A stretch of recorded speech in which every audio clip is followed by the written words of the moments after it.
Kita semua tahu bahwa dunia saat ini didominasi kebutuhan akan minyak bumi. Minyak bumi adalah sumber energi terpenting saat ini di bumi. 70% perang di dunia saat ini ada di negara penghasil minyak bumi demi negara sekutu mengendalikan produksi minyak dunia, suplai minyak, dan harga minyak dunia. Selain untuk listrik, maka minyak bumi terbanyak digunakan sebagai bahan bakar kendaraan. Dan mungkin sahabat akan terkejut mengetahui berapa banyak benda yang dihasilkan berdasarkan minyak bumi, atau dengan kata lain, jika minyak bumi tidak pernah ada, maka benda ini pun tidak akan ada. Jika Anda meniup permen karet, itu ada unsur minyak buminya. Begitu juga pasta gigi, minyak wangi, lipstik, deodoran, kontak lens, bahkan 3 perusahaan besar dunia, Google, Microsoft, dan Amazon mempunyai investasi yang besar di industri perminyakan ini. Jadi, bagaimana sih kok bisa benda lengket berwarna hitam ini menjadi penting?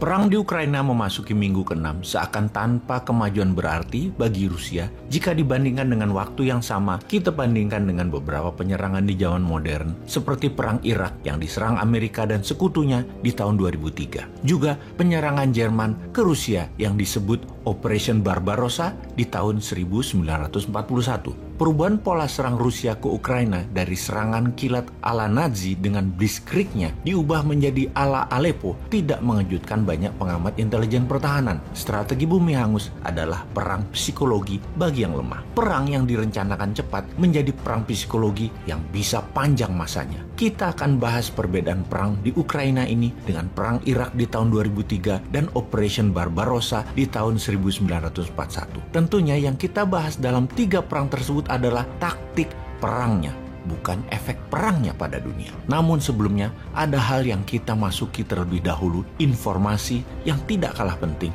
tentang masa depan minyak bumi. Kita semua tahu bahwa dunia saat ini didominasi kebutuhan akan minyak bumi. Minyak bumi adalah sumber energi terpenting saat ini di bumi. 70% perang di dunia saat ini ada di negara penghasil minyak bumi demi negara sekutu mengendalikan produksi minyak dunia, suplai minyak, dan harga minyak dunia. Selain untuk listrik, maka minyak bumi terbanyak digunakan sebagai bahan bakar kendaraan. Dan mungkin sahabat akan terkejut mengetahui berapa banyak benda yang dihasilkan berdasarkan minyak bumi, atau dengan kata lain, jika minyak bumi tidak pernah ada, maka benda ini pun tidak akan ada. Jika Anda meniup permen karet, itu ada unsur minyak buminya. Begitu juga pasta gigi, minyak wangi, lipstik, deodoran, kontak lens, bahkan 3 perusahaan besar dunia, Google, Microsoft, dan Amazon mempunyai investasi yang besar di industri perminyakan ini. Jadi, bagaimana sih kok bisa benda lengket berwarna hitam ini menjadi penting ketika dunia mulai menggeser ke arah energi terbarukan yang akan menggantikan minyak bumi?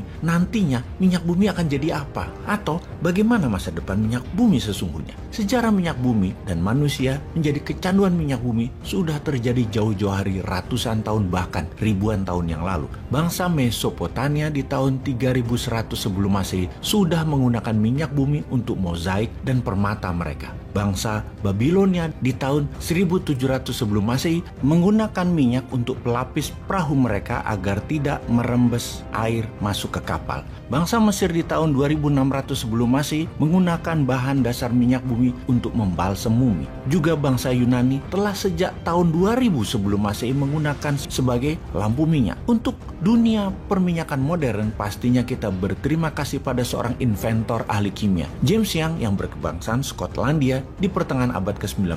Dialah bapak petrochemical industry, di mana dia memisahkan minyak yang encer sebagai minyak lampu dan minyak yang pekat jadi pelumas mesin-mesin industri. 3 tahun kemudian, dia bermitra dengan Edward William Benny, seorang geologis, untuk menciptakan perusahaan penyulingan minyak pertama di dunia. Kemudian, perusahaan sejenis bermunculan di dunia, yang terbanyak adalah di Amerika. Di Amerika, di pertengahan abad 19 ada 2 peristiwa besar. Gold Rush ke arah barat Amerika dan Black Gold, minyak bumi di seluruh Amerika. Sehingga di penghujung abad 19, Amerika adalah negara terbesar di dunia penghasil minyak bumi dan turunannya. Lalu, memasuki abad ke-20, kebutuhan minyak meningkat sangat tajam, terutama bidang transportasi, dengan pertumbuhan industri mobil, motor, kapal terbang, dan kapal laut. Kemudian, perubahan dunia terjadi terjadi ketika di tahun 1908 perusahaan Inggris menemukan cadangan minyak di wilayah Persia, di wilayah Iran sekarang. Inilah penemuan pertama oleh pihak Barat yang besarnya cadangan minyak di wilayah Asia Barat itu merubah sejarah Asia Barat dan Timur Tengah selamanya. Sejak saat itu, penemuan-penemuan di Asia Barat berlanjut. Irak di tahun 1927,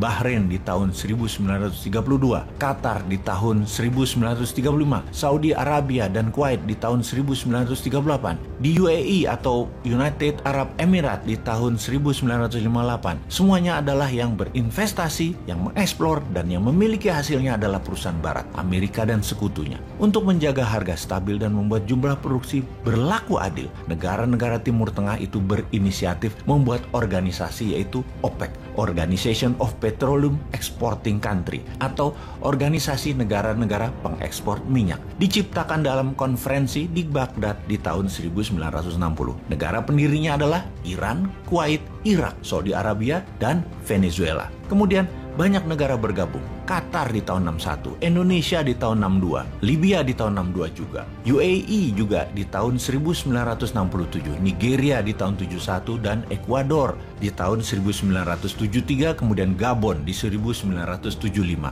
Mereka, OPEC tersebut, mengendalikan 80% cadangan minyak dunia dan memproduksi 44% minyak dunia. Kekuatan OPEC dan dominasi OPEC sangat kuat sekali waktu itu. Apa buktinya? Ketika Perang Arab-Israel di tahun 1973, OPEC mengembargo, melakukan sanksi ekonomi kepada Amerika dan sekutunya karena mendukung Israel. Harga minyak dari $3 per barel dibuat naik 400%, jadi $12 per barelnya. Peristiwa embargo ini dikenal dengan istilah The First Oil Shock. Kapan oil shock kedua? Yaitu di tahun 2020 kemarin. Ketika selama setahun shutdown karena pandemi virus Wuhan, di mana kebutuhan minyak bumi turun hingga 50%, juga perang harga Saudi-Rusia yang mana Saudi menurunkan harga minyak agar perusahaan Rusia bangkrut. Harga minyak bumi di bulan Januari 2020 adalah $67 per barel. Di bulan Maret 2020, harga minyak bumi ke $18 per barel. Dan di suatu titik di bulan April, harga pernah mencapai minus $38 per barel. Minus alias yang beli minyak dibayar, bukan bayar atau beli, tetapi dibayar. Sekarang di tahun 2022, kebutuhan minyak bumi 92,8 juta barel per harinya. Di antaranya Indonesia membutuhkan 1,5 juta barel per hari. Tiongkok membutuhkan 19 juta barel per hari. Di dunia ini ada 4,8 miliar mobil di jalanan. Dan ada banyak hal selain fuel bahan bakar kendaraan dihasilkan oleh minyak bumi yang belum bisa digantikan oleh energi terbarukan seperti tempat tidur, kamera, karpet, komputer, bola golf, botol, pestisida, pipa, gorden, ban, X-ray, dan banyak lagi. Sebuah fakta, mobil listrik akan merubah dunia transportasi, namun tidak akan merubah kebutuhan akan minyak bumi. Jadi, ketika dua negara berperang, Ukraina dan Rusia yang merupakan penghasil 15% minyak dunia, kira-kira apa yang terjadi ke depan terhadap masa depan minyak bumi di Indonesia? Juga terhadap harga barang-barang di Indonesia. Kemana kira-kira pikiran pejabat yang berkuasa saat ini? Sudah siapkah?